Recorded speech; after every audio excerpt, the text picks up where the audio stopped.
A lot of hard work and dedication went into unraveling the mysteries of the Persian Empire.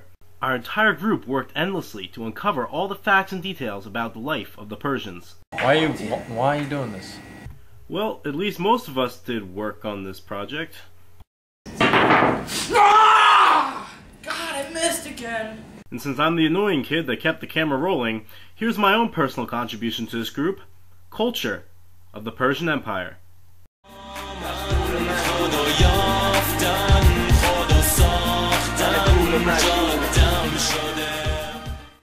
And yes, that was a Persian song, but as you know, it was not from the Persian Empire because, well, they did not have autotune. Let's take a look back and show you everything that the Empire did culturally to advance society today. We're going to start on a more entertaining point and talk about New Year's. Who doesn't love New Year's? Between the party hats, fireworks, and even cracking open a bottle of champagne, New Year's is one giant party world round to celebrate yet another year in the books. But where did this tradition spawn from? Well, you guessed it, from the Persian Empire. Of course, the New Year was not called New Year's there, because the entire world does not speak English, despite the fact that we probably think they should. Alright, Nowruz, sorry if that was mispronunciated, was the Persian New Year, except they celebrated it a little bit differently back in the day. Originally, the holiday consisted of different nations coming to the Persian king with gifts on the first day of spring in order to honor him. Well, that tradition has changed quite a bit. Kind of wonder how that happened, but imagine if it still was the same. I mean, honestly, after tearing it up on the court with the North Carolina practice squad, Obama needs some new kicks. Now let's move on to the old music of the Persian Empire, which is a very important part of their culture.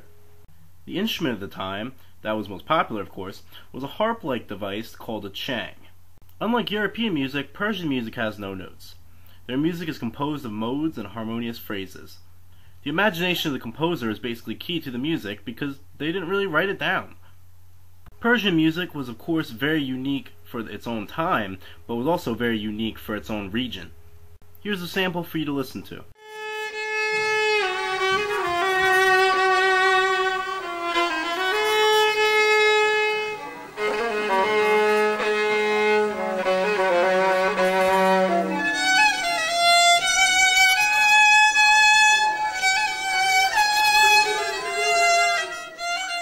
But eventually globalization did taint the waters of the Persian Empire.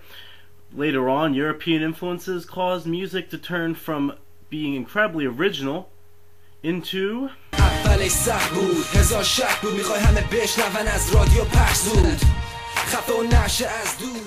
Persians were also very well known for their carpets, which were very elaborate and had extended designs.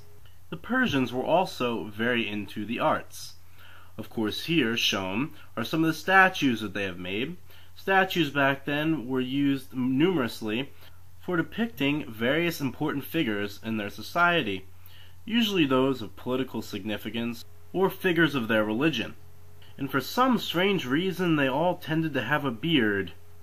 The artistic heritage of Persia includes major contributions from both the East and the West. They borrowed heavily from other indigenous societies.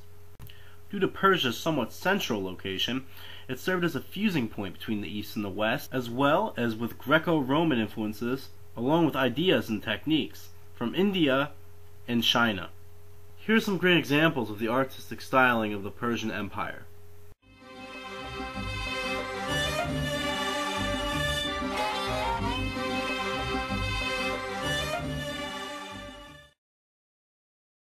Persians are also well known for their style of gardens, which is kind of random. But anyway, such a style of garden consists of a garden with a slender waterway in the middle. You have seen one of these, trust me, because this is a very famous structure that has that particular type of garden. You may know it, you may not, but it is the Taj Mahal. That's a nice little fun fact to break out at parties, right? Or am I just a loser? Now we awkwardly move into the subject of movies. Several very high-grossing and popular films have been made about the lifestyle of Persians.